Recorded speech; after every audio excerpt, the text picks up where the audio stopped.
What's up, everybody? How you doing? Welcome back to the Punk Rock Review podcast. This has been one that I've been waiting on for like a couple of months, man. This is John from Empire Down, vocalist. Man, I've just been waiting to be able to get an opportunity to talk a little bit and say hi again, dude. How you been? I'm doing good, man. Just staying busy, Right. Just working, doing family shit like normal. Right. Yeah, dude, like every single person that I talk to, almost like just hard stop. It's like, hey, man, can you do whatever it is? Can you do the show? Can you help me with some art? Can you answer a question? Let me check. I got family stuff. Like, we're all getting to the age where we all have like kids and businesses. It's amazing. It's exhausting too. Yeah, it really is. And right now it's like -20 in Wisconsin right now. So I'm just trying to get through this fucking winter, man. I'm over it. Bro, yeah. I'm over it. And I'm not even anywhere near that kind of temperature. Yeah, it's fucking ungodly right now. Dude, I went outside and I was like, oh, it's like 40 degrees. That's like fucking like shorts weather for me, man. Right. Dude. Oh my goodness, man. Yeah, dude, -20 that's my nightmare. That's Yeah, all of our job sites were like pretty slim today because guys were shutting down early. I imagine so, man. So how long? Okay, so in weather like that, you got to be careful, right? Because it's that cold. So what are your parameters? Can you work only when the sun is out, kind of thing, or clothing? I assume. Yeah, specific clothing. I mean, it's all about bundling up, and like the masons that work on a lot of our jobs, they actually build like scaffolding with tents around them, and they heat the inside so they can still keep on working outside. And like guys on scissor lifts and stuff like that, they can't aerial lifts and shit. They can't really work when the wind's blowing. I think it's like 34 degrees. They got to shut down. So yeah, it's that's a lot of nasty cold going right now. What exactly is it that you're doing? I'm doing safety for a construction company. I was out in the field doing, I was a journeyman tile setter for 23 years. And then my buddy that I used to play in a band with, he went to college to get his safety degree for construction. And he hooked me up with a job because they were looking for another guy to kind of do what they're doing. So they're training me over the last 2 years to basically do safety. Dude, that's awesome. Hey, man. Yeah. Look, I recognize how fortunate, like I personally am. I get to sell records for my day job and then do this during the week. I know how lucky I am. Not everybody gets that, so it's good that you found like a career that's like legit, it's got steady pay. Oh fuck yeah! You know what I'm saying? That's awesome. Yeah, it's nice being on salary, and when I was still out in the field this time of year, as it gets slow in construction, and we'd sit for a month here, 2 weeks here, and I don't feel like fucking doing that shit no more. So. Oh, that'll kill you if you have like if you're even if you're getting good pay and you're living like on an hourly pay, even at like $32, $40 an hour, that stuff just evaporates if you're not thinking of, oh wait, I have 2-3 weeks where because you can't really predict it. It just kind of happens, right? Okay. Right. Yeah, jobs always get pushed and shit always happens. Oh man. What's up, guys? So we just partnered up with Dead and Buried Inc. out of LA. So if you have a band or a small business, maybe an event coming up and you need merch, hit these dudes up. There's a link in the description. If you mention that you got there via the Punk Rock Review, you'll get 10% off of your first order. But it's super high quality screen printing, embroidery. They do shirts, hats, hoodies, skateboards, bags, whatever you want printed, they can handle it, all right? They're also a small business, and they're part of the punk rock community. They're my friends. So this is a partnership that's very important to me. If you need merch, hit these dudes up. Check them out. You won't be disappointed, all right? Back to the video. A lot of dudes down here working oil, So I hear a lot of similar stories for just, hot instead of cold, right. Job site accidents, unforeseen situations. Oh man, bro, you guys are better men than me, man. I'm a big pansy. I just sit over here like I don't want to go do that. It's cold. Oh, I definitely have my days. I sat in my car for about 20 minutes before I had to go walk around a site this morning. I was like, fuck this shit. Dude, people wonder where the fuel for some of these lyrics come from. You're like, dude, go stand outside in 30 below zero. You'll write some You'll write some angry lyrics. Right. So we just did this split record, man, with Bullshit Detector, and look, numbers of records that I have left in this box aside, the songs are really fucking good, man. And it's been a pretty awesome reception on my end. How are you guys feeling about it? What's it? Yeah. What's going on with you guys with the? We're feeling great about it, man. I think that us and Bullshit Detector, we definitely have a sound that kind of goes together. So I think it's just a solid fucking split all the way through. These are two of the best songs that I think that we ever wrote. And, the Bullshit Detector songs just speak for themselves. Bjorn's guitar parts are just sick on all the recording. The art turned out good. The reception's been nothing but positive. Everybody kind of likes we changed up our sound a little bit for these songs and a little bit more melodic, and people are fucking loving them. So, dude, I like, not to sit here and like kiss ass all day, but like, I like the direction that the band is heading in, assuming that it's a permanent direction. But it's interesting. I hadn't let anybody really hear like Dread and Roses until recently because it wasn't really available yet.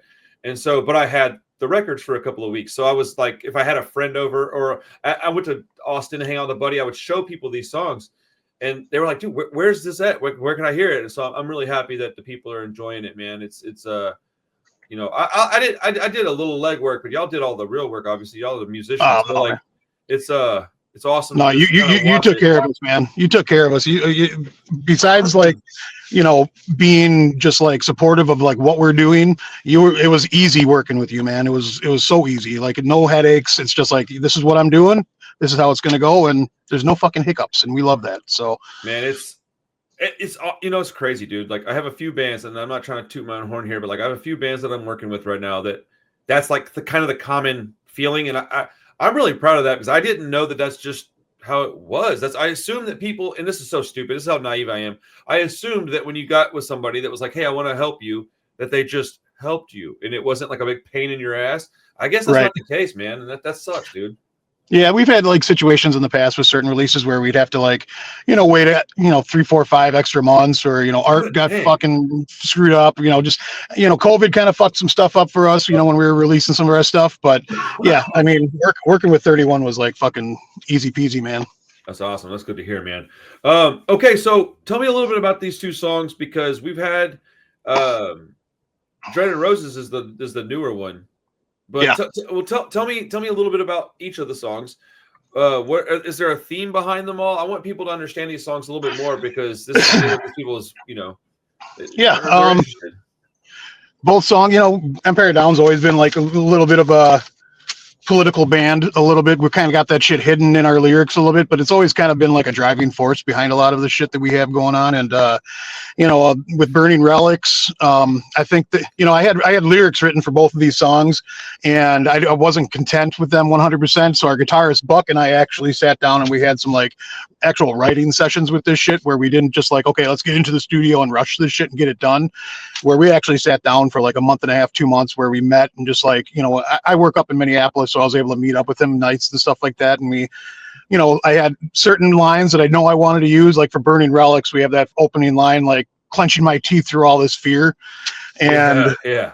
And we just kind of like built off that, and I think that song just kind of turned out to be like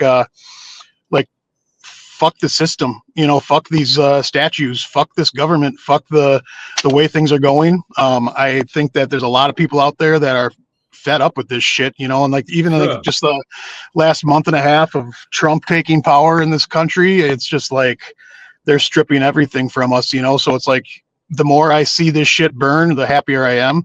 And we got too many people that rely on this country to like help them out. Everybody wants to like bitch about socialism and bitch about all these different fun programs that help people out, but there's a reason that they're there, because like nobody else is helping them. And somebody at some point said, we need to help these motherfuckers. And he's just coming in and basically just like steamrolling everything. I feel like we're just going back to like 1943 real quick, bro. And I think that, that song was just kind of based around that idea of just like, burning it down. And yeah, I think it turned out awesome. Buck killed it with that solo that we got in. That's kind of sick because it's like the first time we've ever had like a real solo in a song. So that was pretty cool. Dude, I hear that comment like probably more than anything. They're like, dude, a solo. I'm like, no. And when I first heard it, dude, I know I told you this already once. When I first heard those songs, I just sat here, dude. Like I was in this chair and I was sitting here and I was like listening to them, right? And I was like, oh, this is really good. And then like they were over with, and then I was like, all right.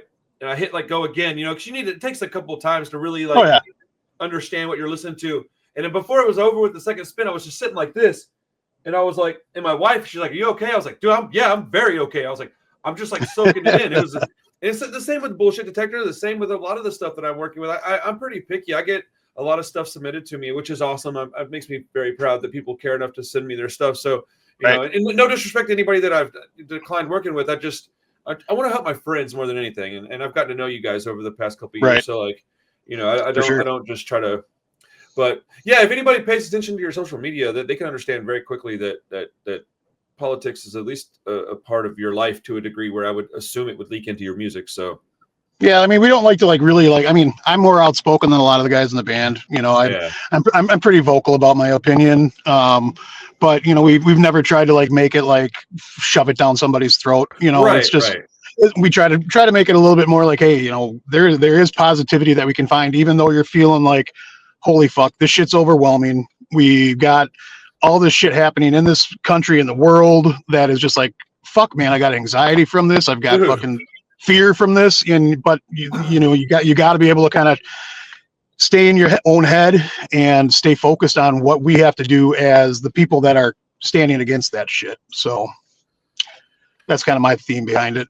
Well, I think a lot of people they hear folks like me and you talk about it and whatever. I mean, I would assume that you and I align pretty most of the way on things, but like. Everybody's going to have something a little different, but they look at something that we might say and they think that maybe we're not scared. Maybe we don't have the fear. Maybe we don't have, man, I wake up every day like, oh, thank goodness I'm awake. Okay, good. I got kids. I want to go hug them. And like, look, I don't look, man, and I'm not going to front. I got friends of all kinds. I've got some very good friends of mine that are like, they're like Trumps. I mean, I'm down in Texas. I can't really avoid that. Man, they're everywhere. Right.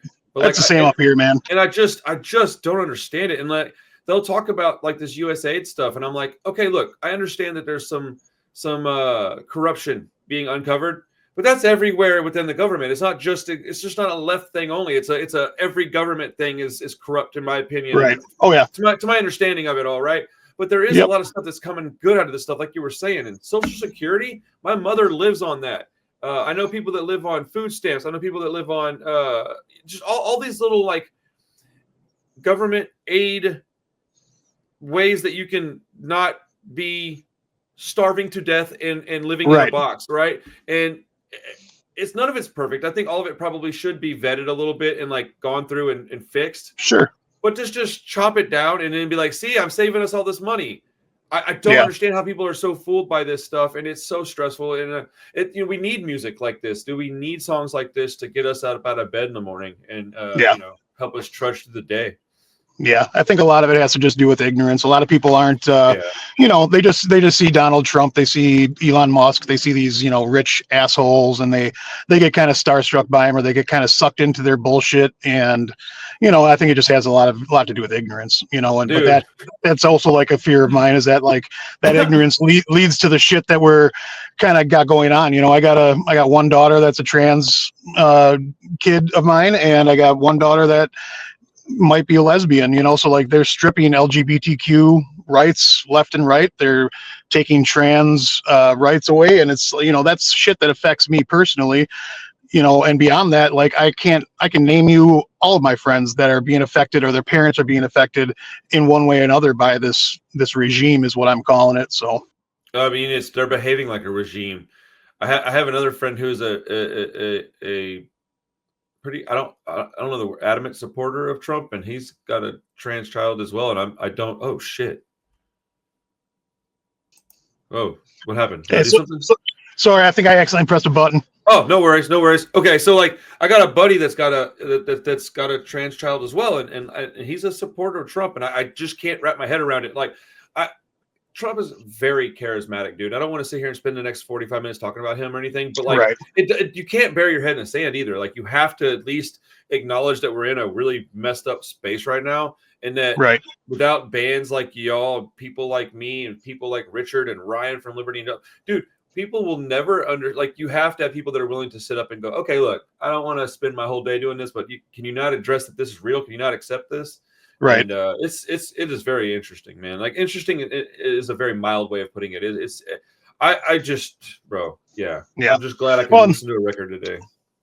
That's kind of like what, you know, Dread and Roses was kind of written about too, is like, you know, kind of like a similar topic, but at the same time, like more like, I think that they forget like who actually built this fucking country. I think they forget like who built the rungs on the ladder that they're crawling up. You know, they've basically used our backs for how long to build this country up and make money off of us, and now we're kind of stuck getting the shaft all the time. You know, and that's kind of what that's about. You know.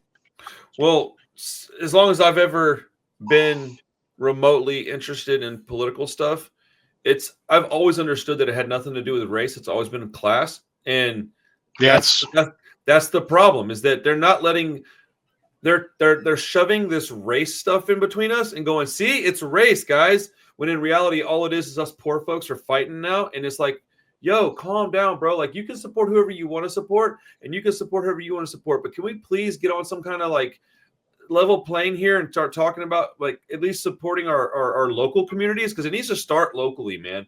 Yep. And they're dividing our local communities. Like, you go to a church and it's like these people here and these people here, they don't even get along. I'm like, you're at church and you don't get along. Like, what are we doing? I know.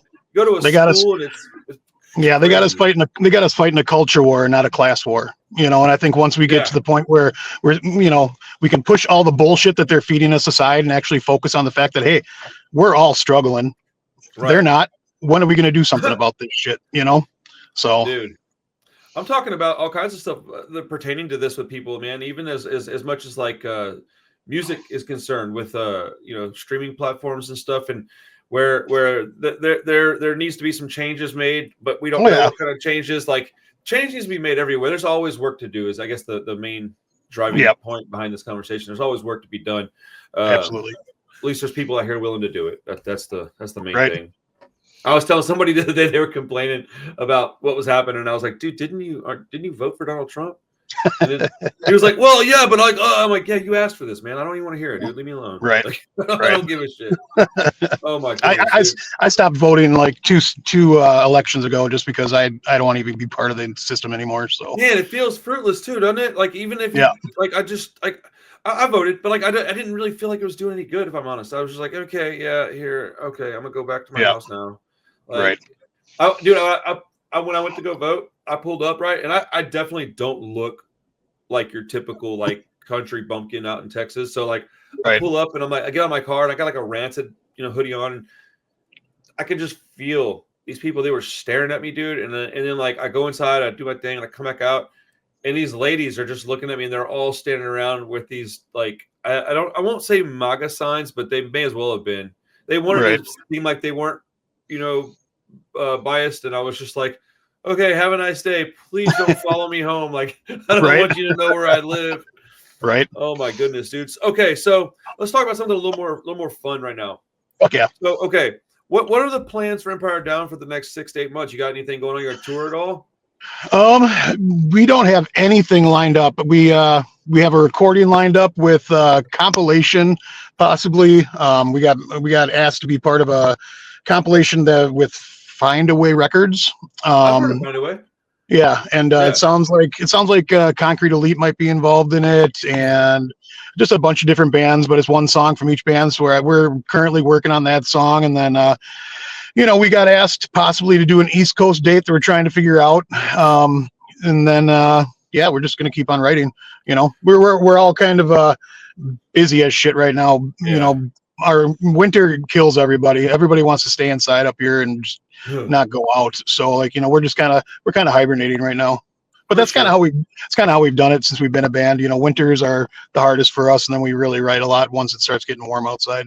Okay. So, any plans for a full length or anything? That's probably an impossibility. That would take probably 5 years on our part with how much shit we all got going on and the kids and everything. Yeah. It's impossible. So I think that's why we always kind of swayed towards splits and putting out 7 inches, just because it's way easier for us to like sit down and maybe do 3 songs instead of like 10. So yeah, 10, 11, 12. I mean, it does take a lot of work. Yeah. So, I mean, I'm not opposed to it, but Yeah, I was just curious because I never thought to even ask you guys that. If we can get a bunch of 40 somethings into the same room at the same time, maybe it'll happen. Right, dude. Man, being in a band, if it's not paying your bills, is way harder than folks might realize. You have to Oh do yeah, things on the weekends. You don't get to like a 3 week tour isn't really how it's done anymore. That was like a 90s, 80s, 70s thing. Like it's more like right, weekend here, maybe 5 days somewhere. That's pushing it because you have to get everybody off of work. right. But yeah, man. What are you listening to? What made you guys do that Cure cover? That's what I want to know. That was an interesting because it's such a departure from your normal sound. Yeah, that was just we were kind of talking about doing a cover for a long time, and Bill, our drummer, has always wanted to cover that, so he got the tab for Bill or for Buck, and Buck learned it, and we just kind of went with it, and we got this girl Steph, who is actually Buck. He takes vocal lessons also, so she Oh, came nice. in and laid down the main track, and I tried to do my best with singing behind it and make it sound something a little bit more fierce with the screams on the chorus and shit. And it was just we all love the Cure. We all listen to everything that from the 80s and 90s, so it's that's when we were raised and that's when we came up. So the Cure is like one of our favorite bands. I think Pete's seen them like 2 or 3 times, so it's like it just kind of made sense, so we just kind of went with it. That's I know it's awesome. not our typical sound, but it was fun to do, and it's cool to listen to, and just kind of see, that we stepped out of our box and we went that direction for a little bit. Yeah, no. I like that you did it.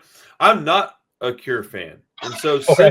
since I'm not, I like when people cover their songs because I know that they're objectively well written songs, that they're good. It's good music. I think it's their rendition of the stuff that they're writing is not. I don't know. I don't really understand it, man. I've never done a super deep dive, so I know that there is a pretty large size chance that I like some of their music that I haven't heard Right. yet. But I've Right. just never. I'm just now getting into some of this post-punk stuff and new wave and goth music. Like I just started listening to Bauhaus like a month ago. Like I was always just like a punk rock guy. That's all I really listened to. Or I went like, I'm from Texas, dude.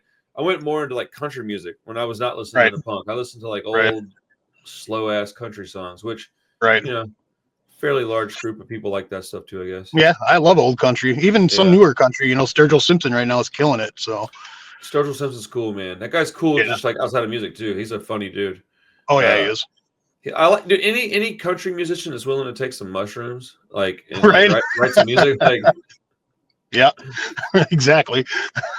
so, what are some of the bands that you're listening to right now that maybe because I know that I've gotten at least a handful of albums based solely on like your recommendations. So what are some of the bands you're listening to right now?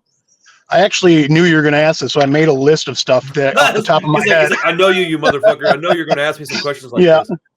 So yeah, I actually Forced Humility. Right now, I think that Finland has a sick scene, and they always kind of had like a sick like metal scene, but right now it seems like when Forcine just kind of did their 15-year anniversary show, and they got another band called Forced Humility that's killing it right now. I think they got like a 4-song demo out that I've been rocking a lot lately, and then Killing Frost is another band from Finland that's pretty awesome. They kind of remind me of like I don't know, like Integrity mixed with like Sheer Terror, which is sounds like kind of like a weird combination, but when you hear the guitars that they have in Killing Frost, it'll definitely make you think Sheer Terror, and Sheer Terror is like one of my favorite bands, So, what else? I kind of slept on Lost Legion. So good, dude. That new fucking album is really fucking great. There's a band called Sleeper Cell from Minneapolis. Our buddy Gabe sings for it, and they're pretty awesome. There's a band from Milwaukee called Poison Hand, which they don't have anything out yet. They played a lot of shows, but it's the guy that tattoos me every once in a while, Richie, he sings for it. And they do have recordings. I don't know if they've ever released them, and I've heard them, and they're fucking great. It's like, honestly reminds me of like, I don't know, like a more political Gaslight Anthem almost. Ooh. Yeah, it's really fucking good, and I would say that's probably like they're probably my favorite Milwaukee band that has ever existed, which is pretty awesome. Uko's Hammer from Colorado is like really awesome. It's UKKOS, Uko's Hammer. It's like kind of like D-beat metal punk shit, but it's done really really well, and it's a cool listen. Aside from like the new Redman album, which I was surprised by. Wait, like the rapper? Yeah. Let's go, Reggie. Like Like, I didn't even know that he was like, still like releasing shit, but his new album is fucking kind of bonkers in my opinion. New Bamboo, which is another dude from California that does some cool hip hop. Okay. I've been listening to that a lot. I've been stuck on Fontaine's DC, which my buddy Dan kind of told me about. And they're like from Ireland. They're kind of like a post-punk band, but their What's new it album, called? Fontaine's DC. Huh. It's Never heard kind of of like it reminds me of like soft Oasis, but in my opinion, I think Oasis is totally fucking overrated. So, but that's just me. So I listen to Sure. Fontaine's DC, and I kind of feel like it's better. So I like it. Oh no, Oasis is a little overrated, but I still think they're pretty great. But I cannot stand those two guys. Like I just, Yeah, I think they're dumb it makes fucks. me, yeah, it makes me want to not like them. But their music is objectively so good that I'm like, okay, dude, would you just not talk? Then let me hear the music. I don't want to hear you talk. I don't want to see you. Just let me. I would never see them play live. I feel like it would just be a disaster. Right. Like they're just such pretentious fellows, but whatever. Right. Yeah, and then I think a couple other bands was Finnegan's Wake, which is really good. Nice. It's dudes from Royal Headache, which is pretty awesome. They're kind of like a post-punk kind of jangly English band, I think maybe. Okay. But they got another band called Finnegan's Wake that's really awesome. And then Saint Cyrus is really cool too. I actually learned about them from Frankie from Leatherface posted about them because I think the singer might have passed away. I don't know if that's true or not, but I kind of read up on it and I think that's what happened. But Saint Cyrus is a really, really cool band, kind of like a little poppy, but like I think they're from Scotland, so they kind of got like a Scottish feel to it a little bit. It kind of reminded me of like maybe like Big Country, only like a little bit more punk. So Okay. that was pretty. They're pretty sick. Interesting, dude. I just got this. Where's it at? Hold on.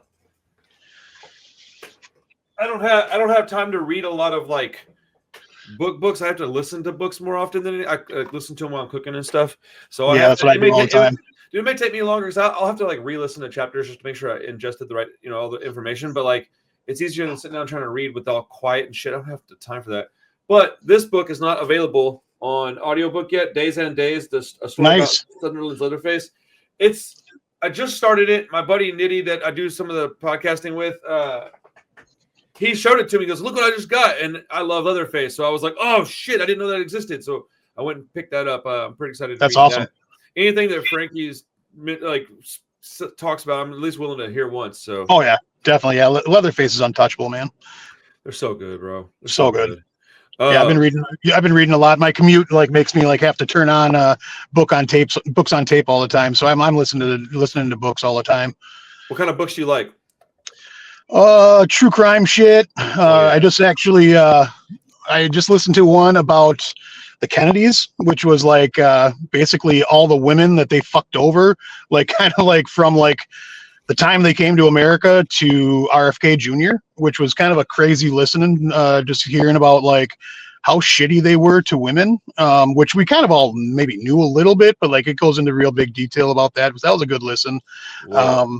Trying to remember what else I just bought a book by Angela Davis, which she's one of my favorite kind of political writers. She's so smart. I can't remember the name of it, but it's one of her newer books. It's not really a big one. It's a newer release. So I'm looking forward to getting into that one. Nice. Hell yeah. Yeah. I listened to some anything I can find on punk rock history. I've been listening to. I've been Kathleen Hanna has a book that just recently came out, and I'm getting into that one. And I'm also trying to like see if I can get in touch with her. I would love to talk to her on the show for a little bit. She's a very important person in punk rock, especially pertaining to females. But right, definitely. I listen to a lot of. I like true crime stuff, but I like to watch it more than I like to read it. So I typically go with like thriller type books, but they're basically a true crime story that's not real. Right. And then I started getting, dude, I don't know why I'm doing this to myself, man. I started listening to people talk about like their top 5 most disturbing books. And then I'm like, oh, I'll go listen to one of these.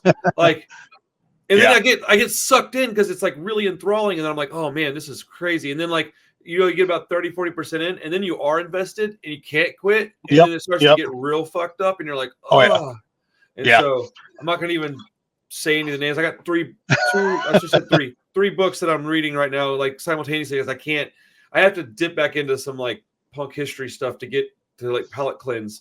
But, I'm not as educated and read as I'd like to be on some of this stuff. So I'm starting to get a little bit more into that. Same. Same, man. learning about these bands and learning about the stuff that I love so much because I don't know, man. Time is fleeting and it flies out of your hands. It's just 5 years, Yep. you know, and Yeah.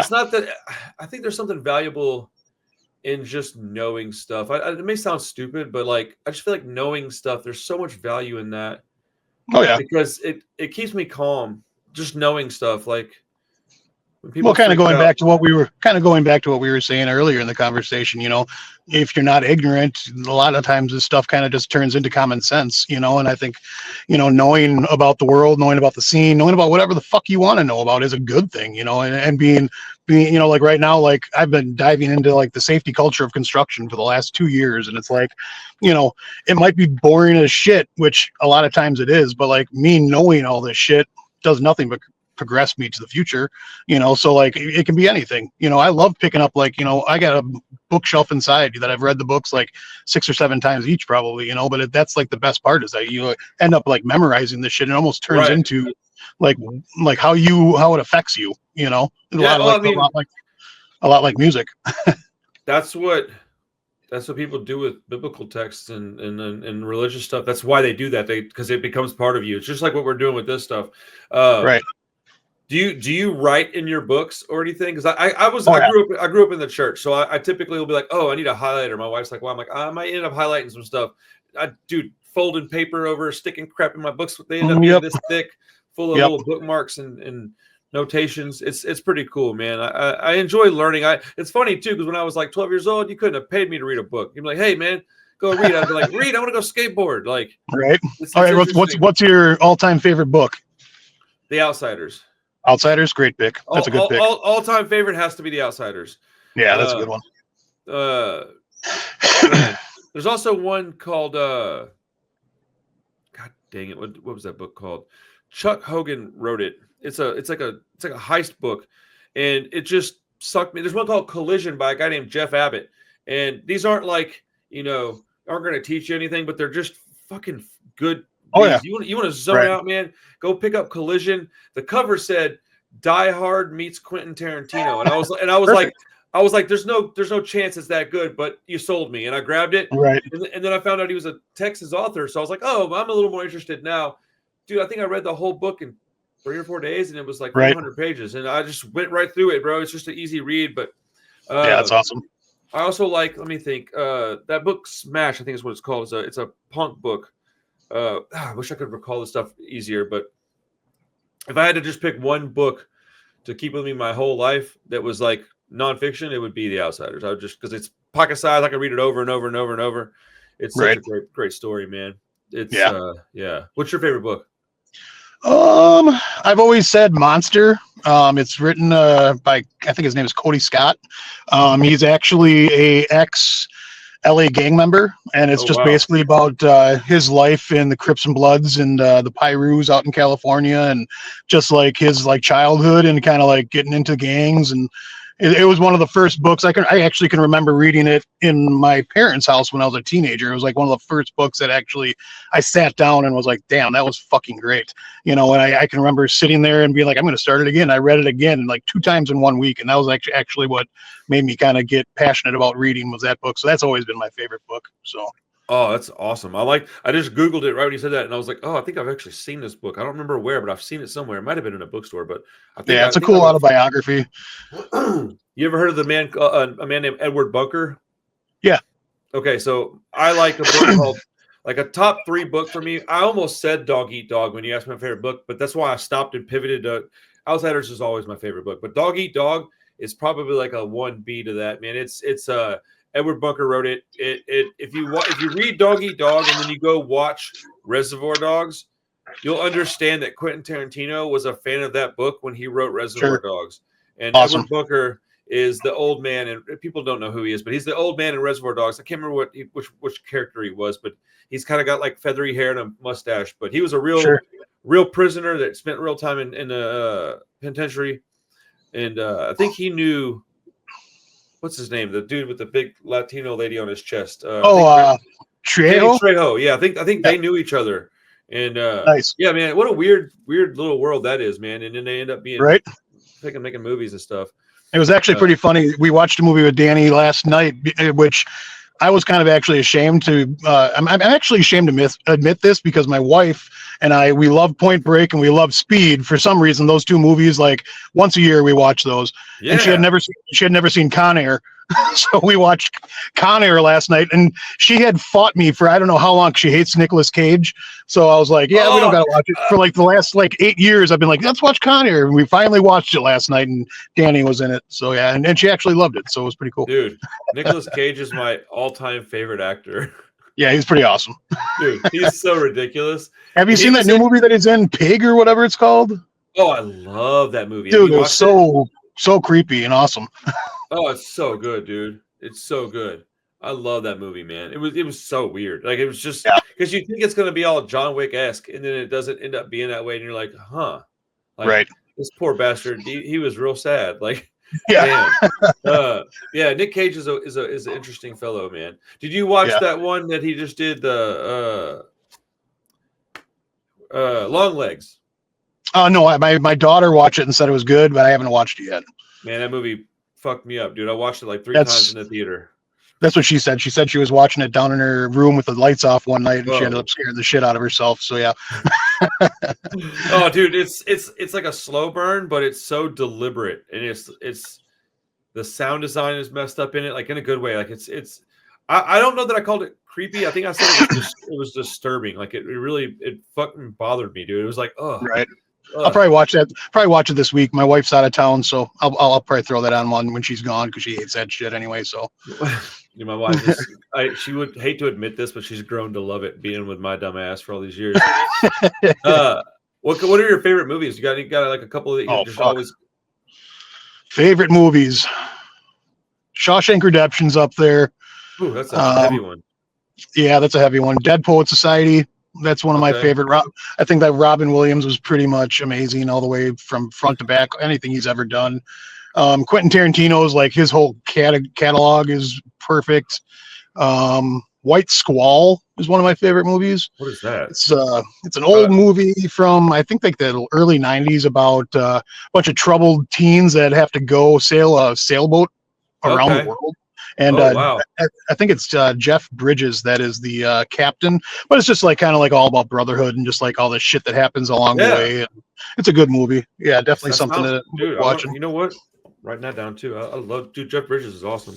And then I'm going to say the best movie ever made was Big Trouble in Little China. So I just watched that with my 4-year-old the other day, and he was having a blast. So okay. So here's something about Big Trouble in Little China.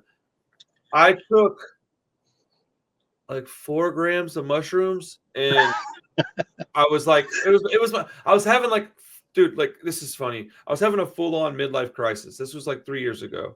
Okay. And I was turning, I think it was my 40th birthday.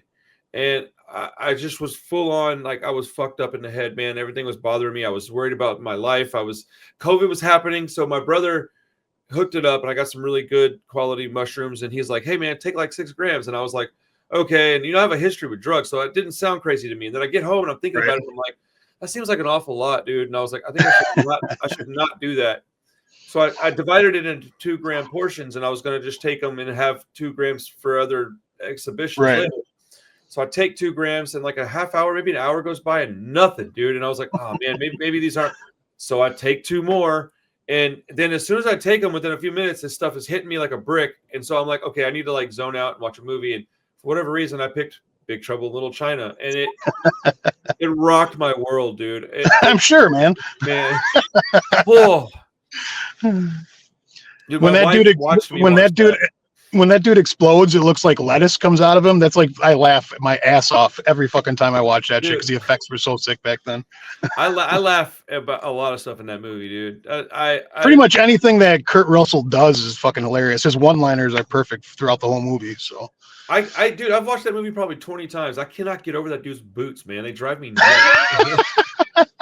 It's awesome. Yeah, I know. They don't they got like 6 or 7 straps that go up them or something like that. They look like Native American like moccasin boots. They like go right. like zigzag. They look like something like something like a fucking housewife of Southern California would wear or something like that, right? It's like a combination of like Eskimo wear and that, or I don't know if that's the right word. I apologize if it's not. Right. But the cold, igloo type Yeah. folks would wear mixed with with that, like Uggs mixed with that, and I can't figure it out. I don't get it. But I think yeah, dude. you should probably find a pair and start rocking them. Oh, I will, dude. Yeah, have you ever seen any of the Terrifier flicks? Terrifier? I don't think I have. Oh man. Okay, your wife will not be interested in this movie. I can tell you that right now. It is. So it's been my favorite movie for a few years now, but it's gotten like real famous over the last couple of years. It's like the most punk rock movie of all time, dude. This guy, he did like a short film, and he did like a couple of short films, and it had this character in it called Art the Clown, and that picked up some steam, and he ended up making a what's it called when you have the like 4 or 5 stories in one movie. Anyways, he did one of those movies that had that character as like a recurring theme. That got popular enough for him to get like a $50,000 budget, and he made Terrifier the movie. And that movie got a cult fan base. And I found that movie like 2017 or 18, like real early on in its like lifespan, right? It was on Netflix. Somebody in my store told me to watch it. I watched it. I liked it. So I get the guy that's in the movie on the podcast a couple of times, and then Nice.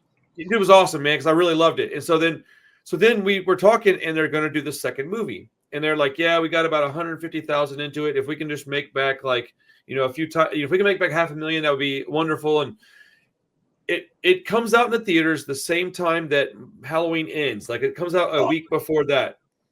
It's unrated. It's 2 hours and 20 something minutes. And it's the most vulgar and violent movie that's ever been made. Right. Oh, dude, It's wild. Well, it comes out and it just smashes through, and they end up getting like a couple of $1 million out of it, like $12 million out of it. Yeah, dude. So the third movie came out, and it was also unrated, not a studio film. Sony offered him like $50 million. He said no. This dude's just stuck to his gun and done DIY movie making for his whole. It's pretty fucking awesome. The story of it is almost as awesome as the movie. I'm a big horror fan, so I love the movies. But if you don't like the movies, the story of how they came about, man. Shout out Damien Leone. Shout out David Howard Thornton. All these dudes doing it like themselves. I mean, he was doing like the filming, the directing, the editing, the VFX, all of it by himself for like on a shoestring budget. So that's pretty cool, man. Yeah, man. Okay, so God damn, I can't believe y'all aren't going to be touring right now. I really want to see y'all play again. Like I may have to fly up north to see you guys play. Do you have any shows? You don't have one scheduled right now. You're talking about an East Coast thing, is what you were saying earlier.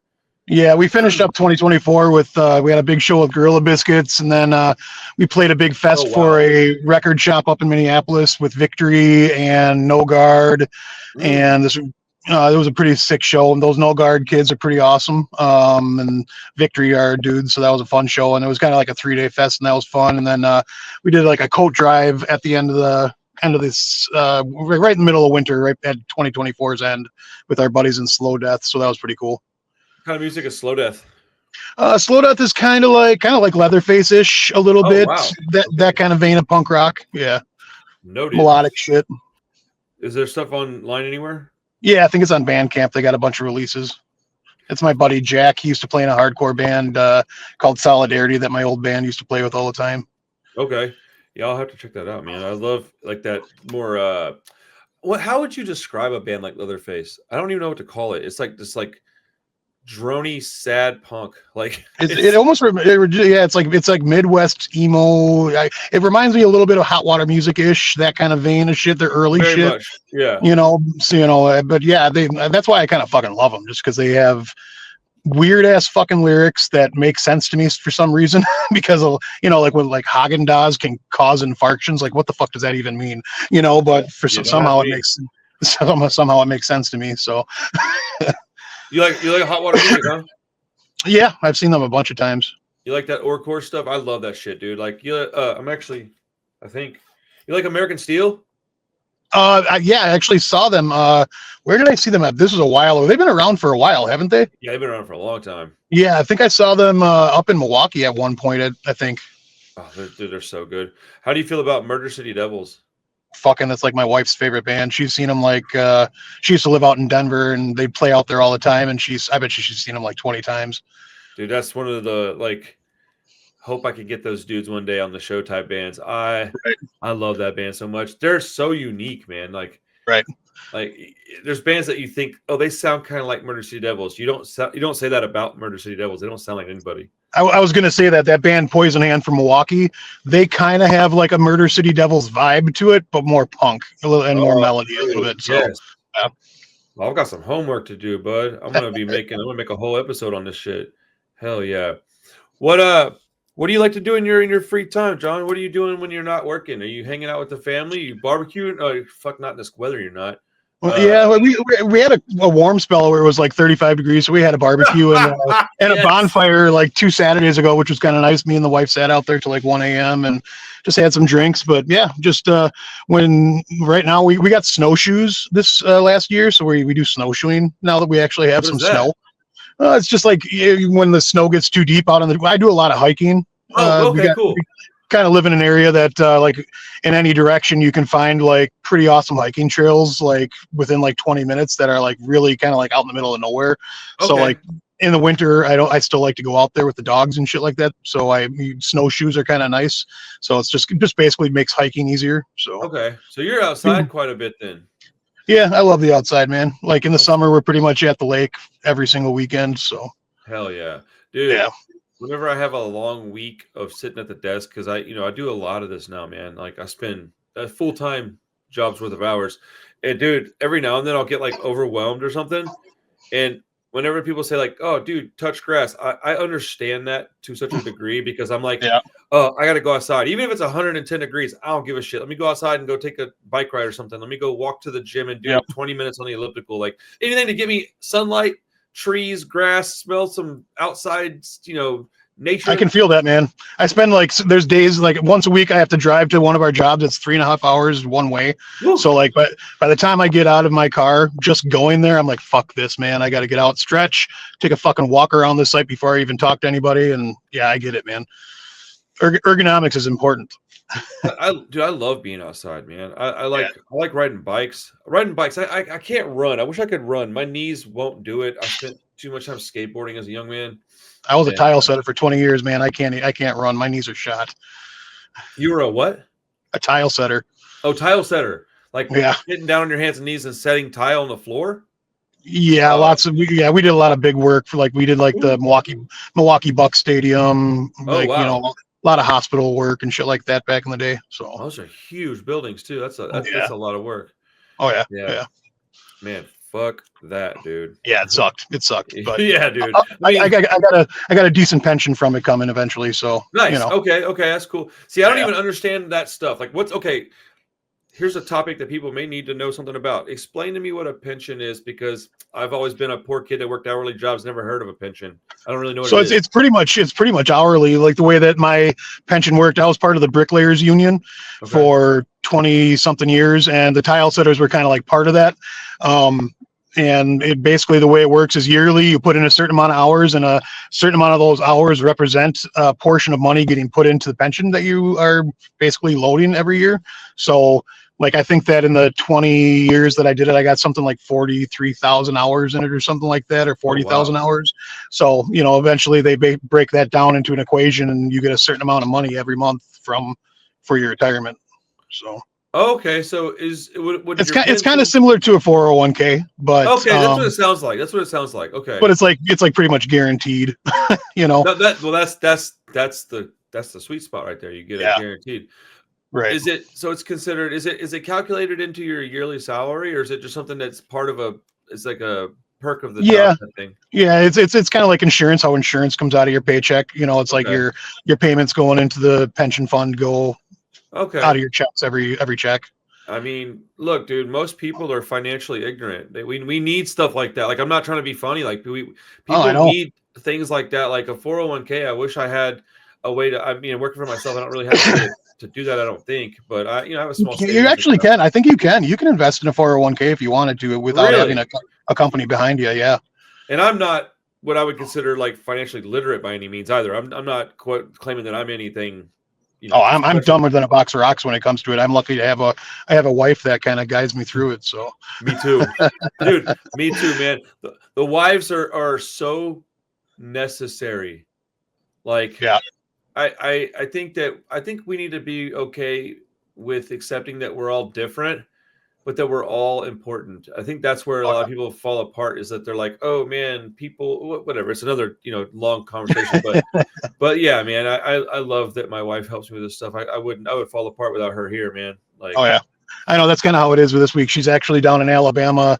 She's getting her nurse practitioner's license this year. She's been going to school for 2 years, and she starts her clinicals, and she had to go down to Alabama for a portion of the clinicals. So she's got to give her a shout out. She's a badass.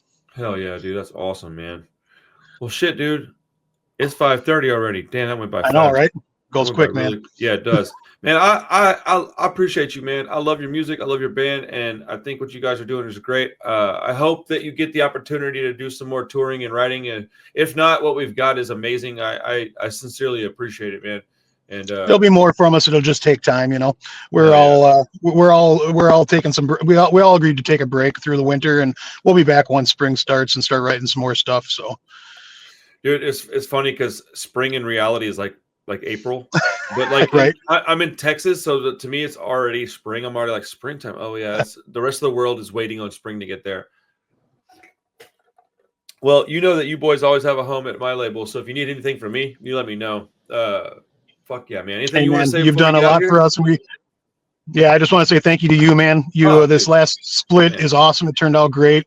I think you're doing good things. You are open-minded to all kinds of music, and that's like kind of like what I love about who you are, is that you go from hip hop to punk to skinhead shit, ska, whatever. And I like that.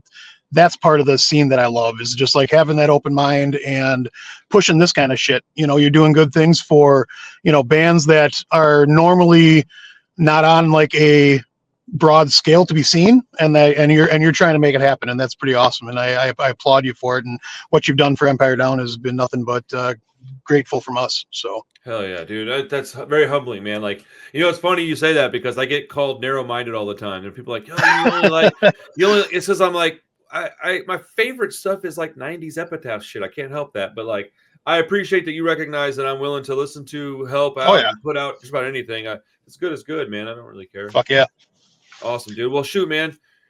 Enjoy your evening. Hope your wife for gets sure. home safely, man. Have a good night. I'll talk to you soon, John. All right, brother, take it easy. Later, man.